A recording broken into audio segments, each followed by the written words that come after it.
Ah ouais, moi je voulais te demander, parce que comme la dernière fois tu parlais que c'est difficile de vivre avec les enfants dans un camping-car, Ouais. vivre tout seul dans un camping-car, hein. Si tu devais dire qu'est-ce qui est difficile, qu'est-ce qui est plus difficile de vivre tout seul dans un camping-car? De se lever le matin. Parce qu'il y a personne qui te dit ah tu vas bosser. T'es emmerdé quoi. Tu te dis est-ce que je me lève, est-ce que je me lève pas.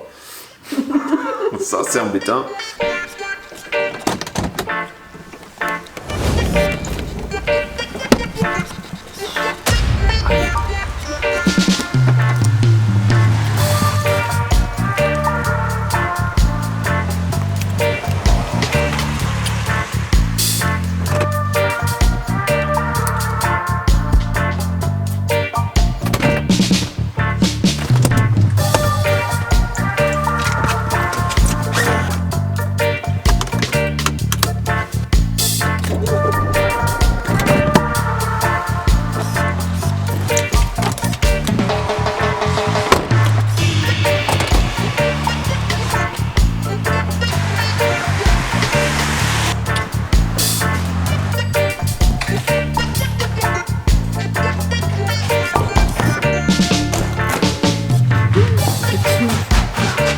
C'est mignonne. Fais gaffe. Alors, pendant mon déplacement, je me suis arrêté chez un abonné qui m'a offert des bouteilles de son domaine. Et ça s'appelle le domaine Fontaine des Fées.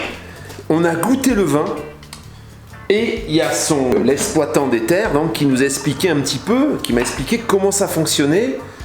C'est du bio en fait. Hein. Tout ce travail qu'il y a eu avant qu'il sorte une production comme ça. Et ça a duré 8 ans en fait. 8 ans. Ça veut dire qu'il a déraciné les anciennes vignes. Il va chercher les racines à 9 mètres de profond pour qu'elles soient complètement déracinées. Ensuite, il laisse la terre 3 ans en jachère. Et ensuite, il commence à replanter des nouveaux plants de vigne en fait. Et quelques années plus tard, les plants de vigne commencent à rapporter du raisin. Et alors ce vin-là, c'est un nectar, vraiment. Alors si tu dois acheter du vin et que tu veux faire plaisir à un abonné de la famille, eh ben, je te mettrai le lien en description. Ils n'ont pas de site internet. Mais tu peux commander ton vin en envoyant un mail ou même en les appelant et il va te les expédier. On va le déguster, on va te dire ce que ça vaut. Bernard, on est prêt à déguster avec Eva. J'ai pas mangé les chocolats. Eva, montre les chocolats. Ils sont là. Regarde. Voilà, j'ai pas touché au chocolat. Donc on va goûter ce petit domaine des fées. C'est un rouge, mais un rouge de 2018. Mais on a aussi des bouteilles de blanc qu'on goûtera la prochaine fois, on t'en parlera. J'ai pris tellement de plaisir avec Bernard. Ensuite on a mangé ensemble. C'était vraiment tellement sympa que j'ai envie d'en parler, quoi. Voilà. Et surtout pour la personne qui exploite les terres, parce que c'est vraiment aussi une personne de valeur. Et j'ai envie que si j'arrive à lui apporter un peu quelque chose, tant mieux. Des gens passionnés, c'est des gens passionnés, exactement, c'est très agréable. Parce que les prochaines générations, il n'y aura plus trop de gens. On le goûte, Chatounette. C'est vrai qu'il y en aura de moins en moins. Santé. Santé. Merci Bernard. Nazrovier. Bernard, à ta santé.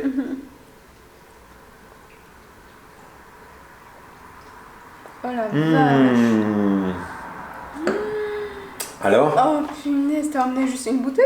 On va s'en boire qu'une là ce soir, hein. Sinon on va grimper sur la table. Il est épais. Là, Viechek, si tu nous regardes, regrette. Là, il y a du lourd, Viechek, là. Hein? Non, franchement, sans exagérer, c'est énorme, hein. Énorme. Un nectar, hein. Nectar. Voilà.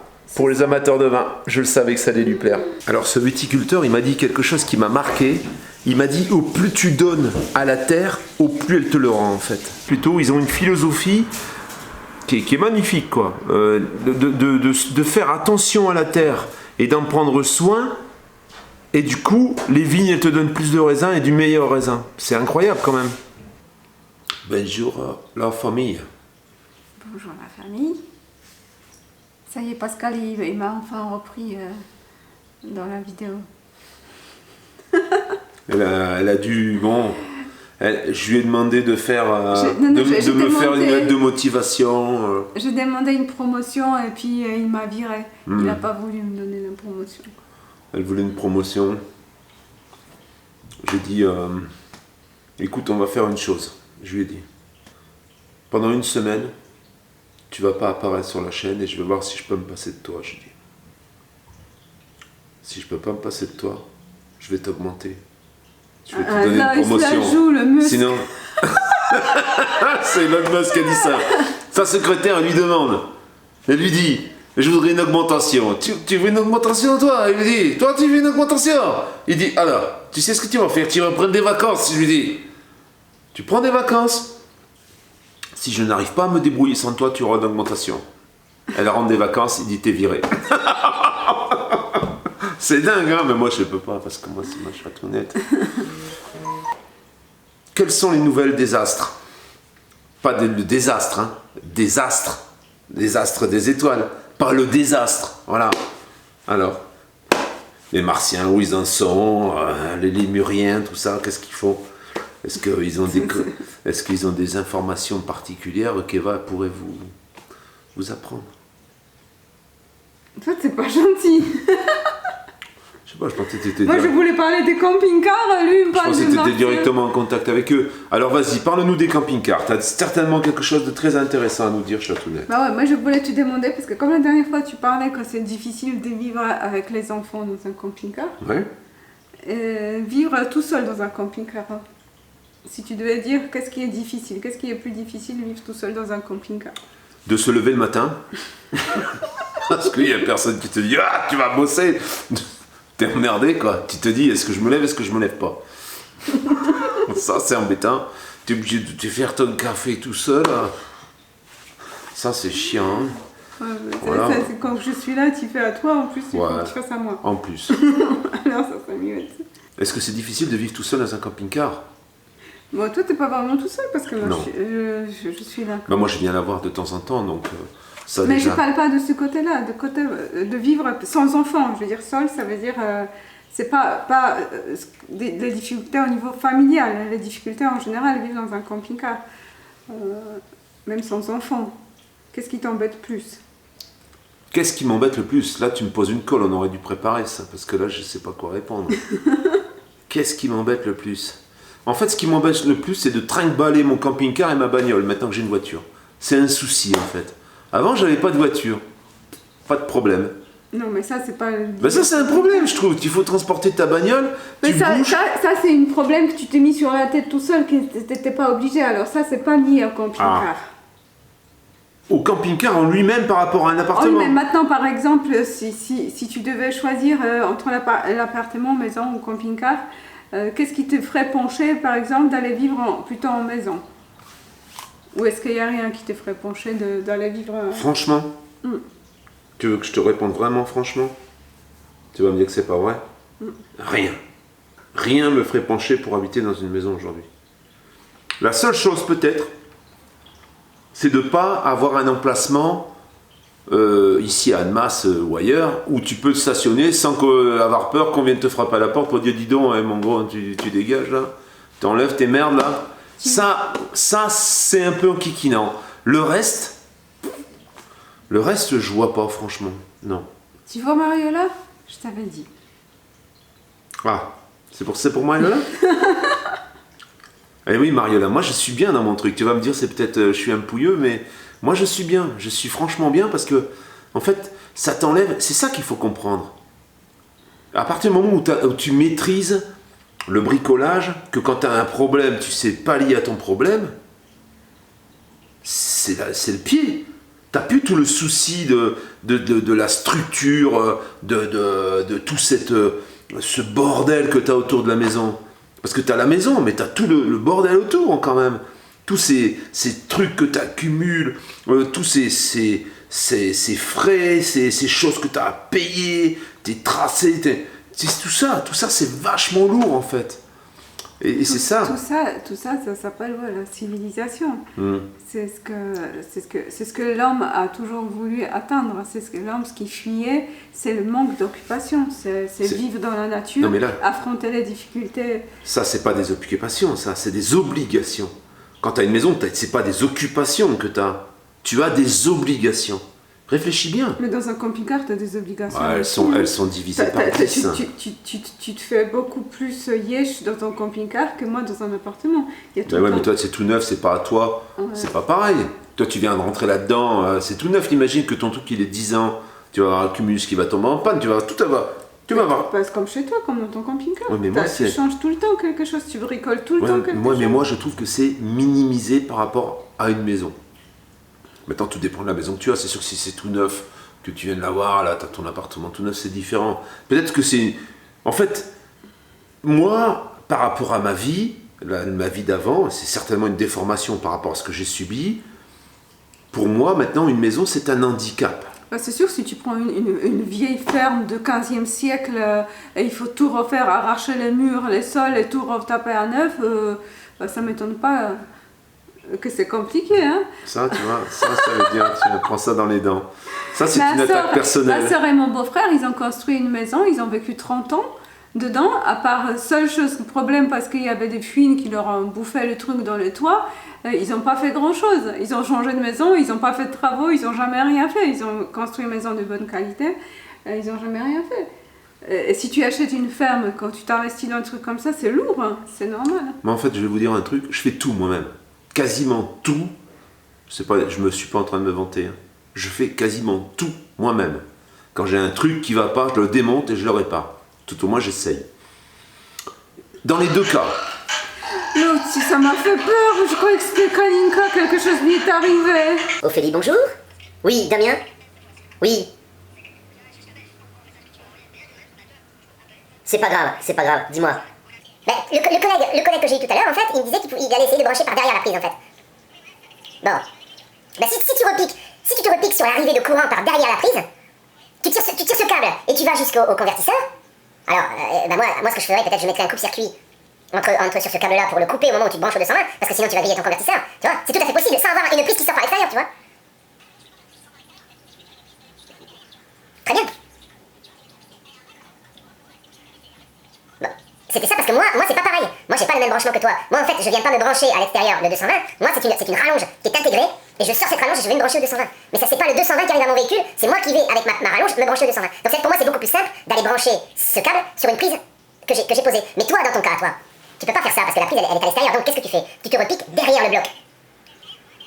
Tu te repiques sur le câble, tu vas tirer une rallonge ou un gros câble qui va aller jusqu'au convertisseur, et entre les deux, tu mets un coupe-circuit par exemple, tu vois. Quand tu veux passer au 220, tu allumes ce coupe-circuit, tu allumes ton convertisseur et tu es au 220. Mais par contre, au moment où tu te branches au 220 réellement, il faut pas que tu aies la liaison avec le convertisseur, il faut que tu aies le réflexe de couper à chaque fois tu vois. Voilà, c'est ce que je voulais dire. C'est que le support, la fixation, elle soit parfaitement collée, de partout tout le tour, tu te fais un joint après pour le renforcer, tout le tour. Et c'est tout, ça bougera pas. Hein, voilà. Le moment où tu vas débrancher ta prise, et que tu vas rentrer du 220, il va y avoir du 220 au bout de ta prise, tu vois ce que je veux dire? Et oui, et si tu poses ça sur la ferraille ou que tu le touches, et ben tu prends une châtaigne au 220, tu comprends? C'est ça le problème, c'est pour ça que je te dis, ben voilà, avec un couple, il n'y a pas de courant, t'es pas au contact avec le courant, que sinon t'as ta prise qui traîne, et il y a le 220 au bout, tu comprends? Voilà, c'est pour ça. Eh oui, Damien, bon... Allez, de rien, amuse-toi bien. S'il n'y a pas de problème, amuse-toi bien. Ciao. Bonne soirée, ciao. Ça fait partie de l'assistance que je donne après l'achat. Bon, j'étais en train de dire quoi? J'étais en train de dire... T'étais en train de te vanter que tu fais... Non, je me vantais pas. Je dis que moi, quand j'ai quelque chose à faire, en principe, je le fais moi-même. Ça veut dire que je me dis, je vais le faire. Et je le fais. Donc c'est vrai que si je dois faire la comparaison entre ce que j'ai à faire dans mon camping-car et ce que j'avais à faire dans une baraque, il n'y a pas photo. Hein. Elle dit, mais c'est sûr qu'elle a un problème, qui c'est qui gère, c'est Bibi. Hein. Donc c'est sûr, pour elle, c'est facile. Hein. Elle a un problème, Pascal, tu sais comment ça se gère ça? Et pouf, Pascal, il vient, il fait. Tu vois ce que je veux dire? Alors elle, moi, j'ai jamais rien à faire, moi. Hein? N'importe quoi, qu'est-ce que t'as fait chez moi? J'ai posé ta cuisine. Ah bah voilà. Quand t'as un problème de chasse d'eau, c'est Bibi qui gère. Qu'est-ce que t'as eu comme autre problème? C'est des problèmes par rapport à ton camping-car, c'est que... Il n'y a pas de chasse d'eau dans mon camping-car. Bah ouais, mais t'es... Déjà. Mais arrête, t'as tout le temps des problèmes. Déjà, il n'y a pas de chasse d'eau. Tu vois? Voilà, regarde. Elle est méchante. Tes abonnés qui achètent des camping-cars... Ah ça c'est rigolo. Hein. Et c'est rigolo parce qu'il y a beaucoup de débutants. Alors là, j'ai un couple de femmes qui a racheté donc un Bussner Le Bessner en question, là, que le type il avait pas trop voulu Arrête de négocier. faire ça, ils vont croire avait les pas- abonnés non, que je tu fais comme prends de la ça. cocaïne. Donc, elles m'ont appelé plusieurs fois, elles ont eu des problèmes de chauffage, mais des problèmes qui, pour moi, j'ai réussi à gérer au téléphone. Alors, elles vont témoigner. Bientôt, on va les appeler, elles vont témoigner, elles vont me raconter un peu toute leur salade, quoi, tout ce qu'ils ont. Et ça va vous servir, parce que vous vous rendrez compte que c'est pas non plus, hein, tu vois, c'est pas le monde des bisounours quand même. Alors, est-ce que j'ai répondu à ta question, ma chatounette? Ouais. C'est tout? Plus ou moins, Plus ou parce moins, que de toute façon, ouais. tu diras pas, tu peux pas dire parce que c'est que des façons. Mais bien sûr que si, je dis la vérité. Si vraiment j'avais des grosses galères, je te dirais. Moi, je sais, camping-car, ce qui me ferait peur. Toi, ça t'intéresse pas? C'est quoi, ma chatounette, je veux savoir. Moi, déjà, on était. Mais ça, on m'a dit qu'il paraît que sa toilette sèche, ça pue pas. Mais on était, quand le camping-car chauffe, la cassette ou les toilettes, ça chauffe et c'est quand même la pièce globalement petite et il y a des odeurs. Ça me gênerait. L'odeur. Ce qui me gênerait, la peur que c'est un véhicule, que je peux avoir un accident et puis je peux me retrouver sans ma maison parce qu'elle est cassée. Ce qui me fait peur, c'est que s'il pleut, s'il fait pas beau, on peut pas sortir, ça va être insupportable, ça va être... T'as peur, ça fait peur. Ça. C'est pas peur, entre parenthèses, des choses qui me freineraient. Parce que quand on est dans un appartement, il pleut, j'ai ma salle de sport, j'ai du cinéma, il y a du cinéma là où on est. C'est exactement pareil. Avec un camping-car, tu vas au cinéma, tu vas à la salle de sport. Tu sors au contraire, plutôt que de rester dedans, tu peux aller faire les macassins, tu peux aller te promener. Non, mais si je suis en camping-car, c'est pas pour rester près de la ville. En général, on est un peu plus dans la nature. Dans la ville, il n'y a pas de place. Ton camping-car, il roule. Tu peux rouler et aller dans un endroit où tu peux aller te balader. C'est des peurs qui n'existent pas, ça. Excuse-moi. C'est que c'est une isolation, je pense, encore plus grande que dans l'appartement. Tu te trompes. Moi, tous ceux que je connais, que je suis les chaînes de Van Life, je trouve que c'est des gens extrêmement seuls. Je ne les vois pas faire la fête, se rencontrer avec d'autres Van Lifers. Non, ils sont seuls. Tout le temps seuls. Mais les gens qui étaient seuls avant sont seuls après. C'est pas la solution. La solitude qui résout tous les problèmes, c'est pas le camping-car. Le camping-car, c'était un lieu d'habitation. Enfin, on l'utilise comme un lieu d'habitation, ce qui n'est pas forcément prévu pour ça au départ. Mais c'est pas parce que tu sautes d'une maison à un camping-car que tu es moins seul. Si tu es seul dans une maison, tu es seul dans un camping-car. C'est exactement pareil. C'est ça, c'est une attitude, en fait. C'est une attitude. C'est pas le simple fait d'être en camping-car qui va te sortir de la solitude. Souvent, c'est des gens qui sont déjà seuls d'origine. J'ai l'impression que quelquefois, c'est une sorte de thérapie. Alors, si c'est une thérapie et ça se passe bien et effectivement, ça aide certaines personnes, c'est super. Que les gens, ils essayent, ils sont un peu dégoûtés de système, de ci et ça, puis c'est une sorte de thérapie, mais quelquefois de fuite. Aussi, de fuite... Voilà, d'obligation, de responsabilité, en fait, de plein de choses. C'est un phénomène de société. Pourquoi? Parce moi c'est mon avis, je vais te donner mon avis, on est en train de se rendre compte que le schéma dans lequel on a grandi, on a évolué, et le schéma qu'on nous a présenté comme un rêve, c'est pas du tout ce qu'on nous avait annoncé. Ça va être peut-être un peu le cas dans le camping-car aussi, mais les conséquences sont moins importantes. Quand tu trimes toute une vie pour t'acheter une maison et que tu te rends compte qu'ensuite, une fois que tu as cette maison, tu continues à raquer, tu continues à payer, que en fait c'est à toi, mais tu as la sensation que c'est à toi, mais tu continues à casquer. Bon, je comprends que les gens qui ont juste ce qu'il faut pour vivre ou qui ont 2 salaires, mais qui ne roulent pas sur l'or, au moment où ils ont le financement de cette maison, les problèmes qui arrivent en plus, les taxes, etc., ils se disent, mais c'est quoi là qu'on m'a vendu? Tu vois? Qu'est-ce que je fais là-dedans? Toute ma vie, je vais payer ça?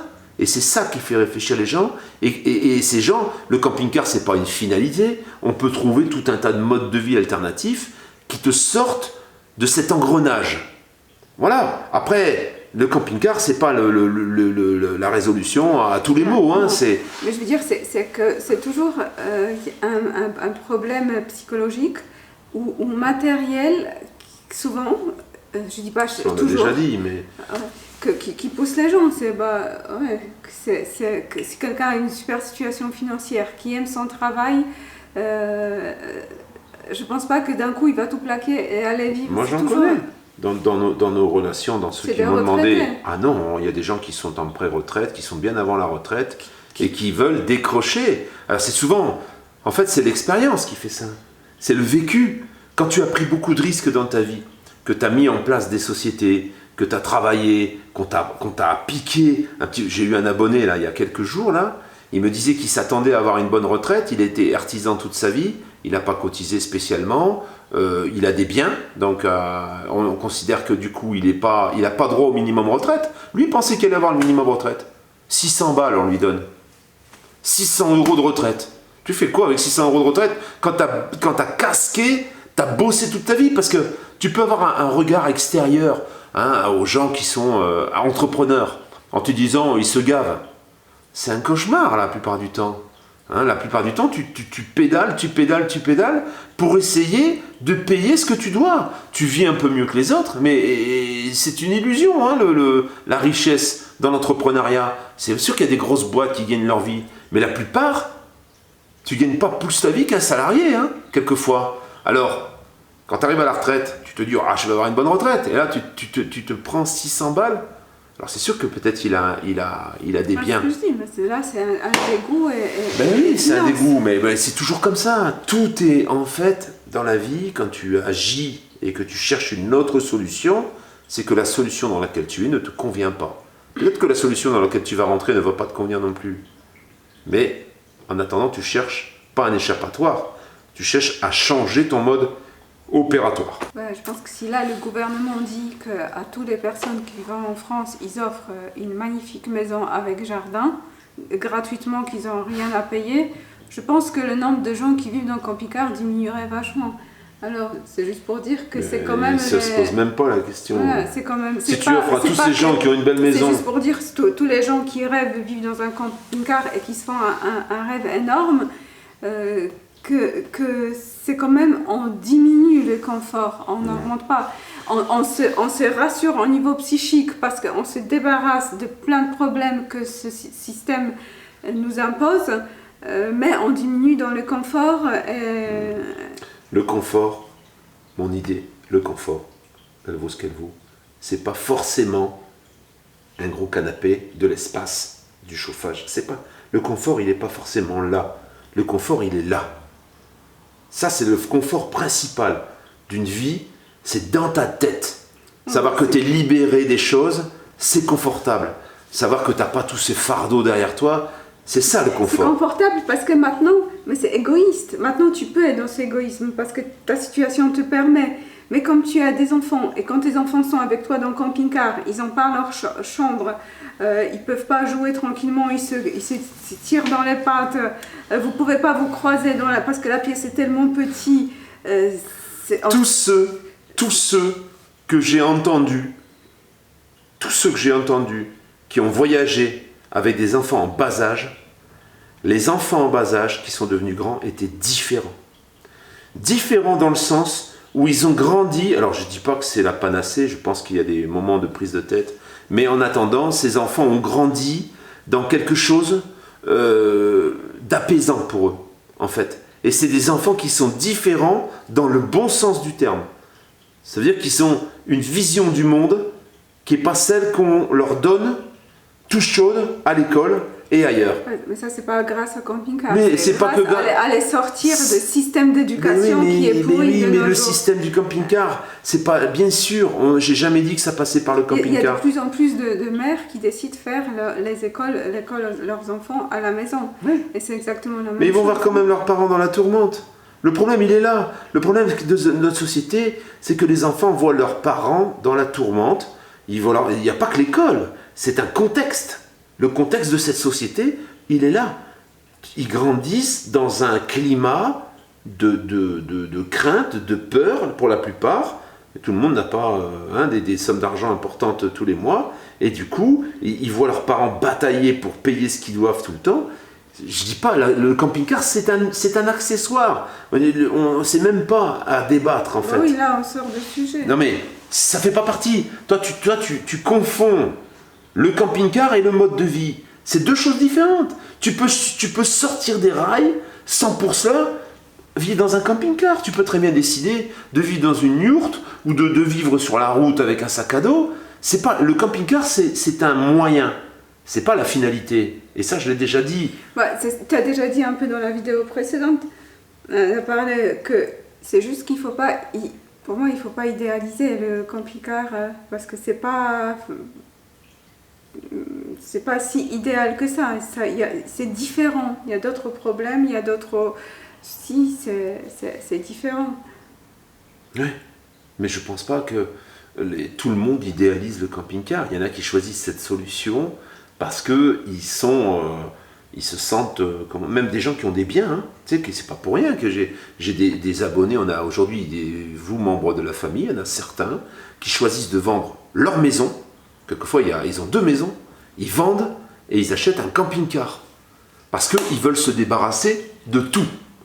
Et ils veulent avoir, je ne dis pas que c'est exceptionnel, peut-être qu'ils changeront d'avis dans quelques années, mais en attendant, ils décident en pleine volonté, quoi, hein, pas parce qu'ils ont le pistolet sous la tempe, hein, ils décident de vendre et de se barrer, quoi. Peu importe où ils vont, ils veulent pouvoir bouger, ils veulent éviter d'être prisonniers dans leurs biens matériels, voilà. Et je trouve que c'est pas seulement, alors il y en a, c'est d'autres problèmes, il y en a, ils s'en sortent pas, ils n'arrivent pas à joindre les deux bouts, ils disent voilà, on a 10 000 €, on veut partir en camping-car pour, bon, voilà, ouais, je suis obligé de leur dire, hein, j'ai eu quelques mails comme ça où je suis obligé de dire, c'est pas suffisant, on peut pas tout quitter et penser qu'on va bien vivre avec des enfants en achetant un camping-car à 10 000 €. Non, ça n'existe pas, ça c'est, pour moi c'est une utopie complète. Tout ça pour dire que le camping-car n'est pas une finalité. Voilà. C'est un outil, mais ça pourrait tout aussi bien être un autre outil, je pense.